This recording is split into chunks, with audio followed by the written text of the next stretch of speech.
সেক্ষেত্রে কি কোনো ধরনের সার্ভে আপনাদের দিক থেকে আমাদের অনেকেই এখানে কাজ করেছেন, কিন্তু টোটাল কান্ট্রি কোন কোন নদীতে পাওয়া যায়, আগে তো অনেক নদীতেই পাওয়া যেত, অনেক জায়গায় ছোটোখাটো নদীতেও দেখা যেত, কিন্তু রিসেন্ট তেমন হয়তো ওভারঅল কান্ট্রি জুড়ে তেমন কোনো সার্ভে নেই।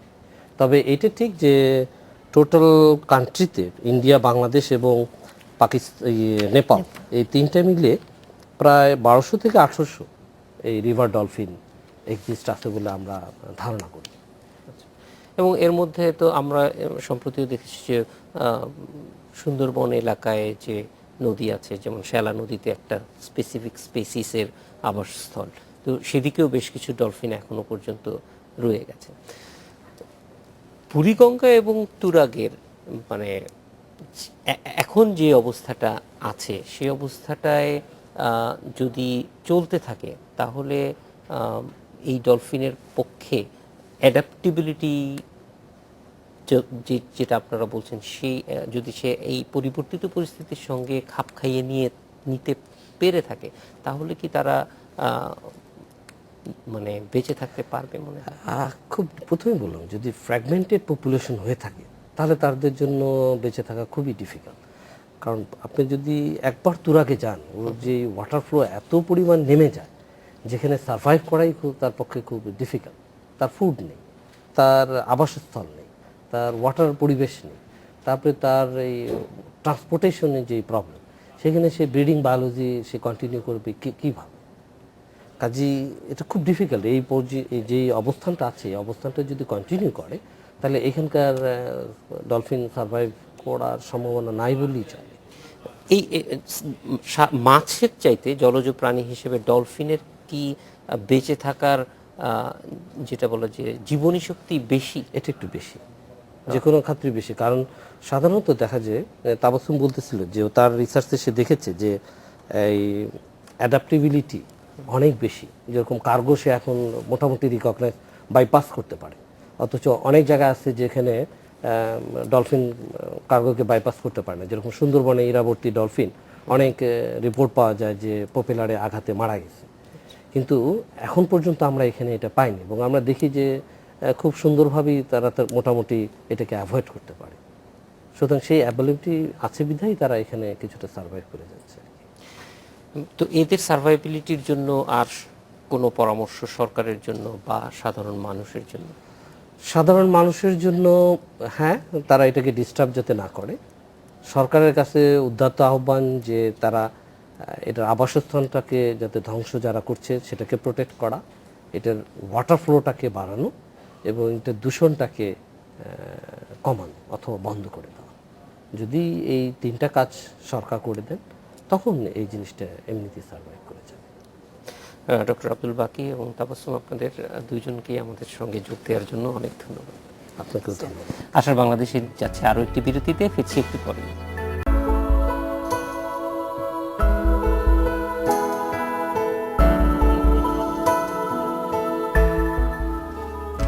স্বাগত আরেকবার, দেখছেন আশার বাংলাদেশ। জিরা চাষে এতদিন বারবার চেষ্টা করেও ব্যর্থ হয়েছে চাষিরা। ছত্রাকের আক্রমণে গাছ নষ্ট হয়, ফলন মেলে না। ফলে দেশে এই মশলার চাহিদার পুরোটাই পূরণ করতে হয় বিভিন্ন দেশ থেকে আমদানি করে। তবে এবার আশার আলো দেখালেন মশলা গবেষণা কেন্দ্রের বিজ্ঞানীরা। জিরা রোগ বালাই নিয়ন্ত্রণে প্রতিষেধক আবিষ্কার করেছেন তারা। মশলা হিসেবে দেশে জিরার চাহিদা থাকলেও পুরোটাই ছিল আমদানি নির্ভর। বাজার চড়া বলে চোরাই পথেও দেশে আসে জিরা। দেশে জিরা চাষের সম্ভাবনা থাকলেও প্রধান বাধা ছিল ছত্রাক। ছত্রাকের আক্রমণে শেকড় নষ্ট হয়ে মারা যায় গাছ, তাই ফসল তুলতে পারেন না চাষিরা। ছত্রাকের প্রতিষেধক আবিষ্কারের জন্য 5 বছর ধরে গবেষণা করছে মশলা গবেষণা কেন্দ্রের বিজ্ঞানীরা। অবশেষে মিলেছে সফলতা। তাদের আবিষ্কৃত বালাইনাশক ছত্রাকের হাত থেকে বাঁচাচ্ছে গাছ। এসব বালাইনাশক মিলছে খুব অল্প দামে। জিরা চাষে আমাদের দুই ধরনের প্রতিবন্ধকতা দেখা যায়। একটা হচ্ছে আমাদের পরিবেশগত, আর একটা হচ্ছে আমাদের ফসলের মাঠ লেভেলে। তা আমরা পরিবেশগত যেটা, যে ঘন কুয়াশা হয়, সেটাকে আমরা পলিথিন এবং মশারি শেড দিয়ে আমরা ম্যানেজ করতে পারি। আর ফিল্ড লেভেলে যেটা হয়, আমাদের ব্লোজম ব্লাইট, যেটা আমাদের ছত্রাকনাশক দিয়ে আমরা কন্ট্রোল করতে পারি। বগুড়া ও ফরিদপুরে পরীক্ষামূলকভাবে চাষ করা জিরার ফলন পাওয়া যাচ্ছে প্রতি হেক্টরে 350 কেজি। আমরা প্রায় 13টার মতো লাইন নিয়ে আসছি, জার্মপ্লাজম নিয়ে আসছি এইখানে প্রায় 3-4 বছর ট্রায়ালের পরে আমাদের 2টা জার্মপ্লাজম ভালো ফল পাইছে। আমরা এটা আশা করতেছি যে ভ্যারাইটি হিসেবে রিলিজ করার পরে বাংলাদেশে যে সমস্ত সম্ভাব্য এলাকা আছে সেই সমস্ত এলাকায় যদি ছড়াই দিতে পারি তাইলে বিশাল একটা সরকারের বৈদেশিক মুদ্রার সাশ্রয় হবে। বিজ্ঞানীরা বলছেন বাংলাদেশের অনেক এলাকার মাটি জিরা চাষের উপযোগী হয় ফলন পাওয়ার সম্ভাবনা রয়েছে প্রতি হেক্টরে 750 কেজি পর্যন্ত। দেশীয় মশলার তালিকায় যুক্ত হতে যাচ্ছে শতভাগ আমদানি নির্ভর মশলা জিরা। এই জিরার উৎপাদন সম্ভব হলে একদিকে যেমন বৈদেশিক মুদ্রার সাশ্রয় হবে, তেমনি সময় এবং অর্থের দিক থেকে লাভবান হবে চাষিরা। হাসিবুর রহমান বিলু, ইন্ডিপেন্ডেন্ট নিউজ, মশলা গবেষণা কেন্দ্র, শিবগঞ্জ, বগুড়া। বগুড়া স্টুডিওতে উপস্থিত আছেন মশলা গবেষণা কেন্দ্রের বৈজ্ঞানিক কর্মকর্তা আব্দুল ওয়াদুদ। কথা বলছি তার সঙ্গে। স্বাগত জনাব ওয়াদুদ। আমরা একটু প্রথমেই জানতে চাই যে এই মশলা গবেষণা কেন্দ্র জিরা নিয়ে যে গবেষণাটি করেছে, এই কৃষকরা কি ধরনের সমস্যায় পড়তো আপনাদের কাছে, তারা সেগুলি জানিয়েছে?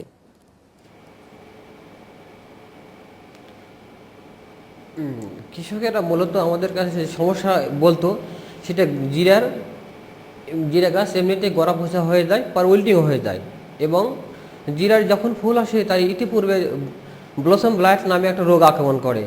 এই 2টা রোগই ছিল খুব মারাত্মক। তো আমরা যেটা দেখেছি ফিজেরাম অক্সিপ্লাস এপিস্টিকিউমিনি নামে ফাঙ্গাসের ছত্রাকের আক্রমণে এই রোগটা হয়ে থাকে। এই রোগের সময় জিরার গাছ গজানোর পরপর থেকে শুরু করে জিরা ফুল আসার পুরো পর্যন্ত এই যে কোনো সময় ফিজেরাম ফাঙ্গাসটা এটা আক্রমণ করতে পারে। তো এই রোগের কারণে শতভাগ পর্যন্ত ফলনের ক্ষতি হতে পারে। তো আমরা গবেষণায় দেখেছি যে আমরা এই ছত্রাকের যদি আমরা ছত্রাকনাশক যেমন কার্বনডাইজিম গ্রুপের ব্যাবিস্টিন 9 পাউডার অথবা মেলা প্রতি লিটার পানিতে 2 গ্রাম করে মিশিয়ে গাছের গোড়ায় যদি আমরা 7 থেকে 10 দিন পর 3 থেকে 4 বার দিতে পারি, তাহলে আমরা এই রোগ থেকে পরিত্রাণ পেতে পারি। এবং দ্বিতীয় রোগ হচ্ছে আমাদের ব্লসম ব্লাইট, অল্টারনারিয়া ব্রাঞ্চি নামক ছত্রাকের আক্রমণে রোগ হয়ে থাকে। এই অল্টারনারিয়া ফাঙ্গাস পৃথিবীতে 299 বেশি স্পিসিস রয়েছে, যেগুলো ফাঙ্গাস মানুষের রোগ সৃষ্টি করতেও সহায়তা করে। এই অল্টারনেটিভ ব্রাঞ্চি ফাঙ্গাস নিয়ে আমাদের গবেষণা দেখা গিয়েছে যে আমরা গত 3 বছর ধরে এই গবেষণা করতেছি। এবছরে যে ফলাফলটা আমরা পেয়েছি, ইতিমধ্যে আমরা হয়তোবা গত 3 বছর আমরা আশার বাদ বাঁধি নাই, হয়তো এই বছর আমরা আশার বাদ বাঁধবো যে আমরা হয়তোবা জিরার আসানোর ফলন পেতে পারি। এবং এই যে গবেষণা করেছি ছত্রাকনাশকটা, যেটা অ্যাজোক্সিস্ট্রোবিন ছত্রাকনাশক, যেমন অ্যামিস্টাটপ অথবা কেরামতি 28 EC প্রতি লিটার পানিতে 1 ml করে মিশিয়ে লক্ষণ প্রকাশের প্রাথমিক অবস্থায় বিকালবেলা 7 থেকে 10 দিন পর 4 থেকে 5 বার যদি আমরা স্প্রে করি, তাহলে আমরা এই রোগ থেকে মুক্তি পাব। অথবা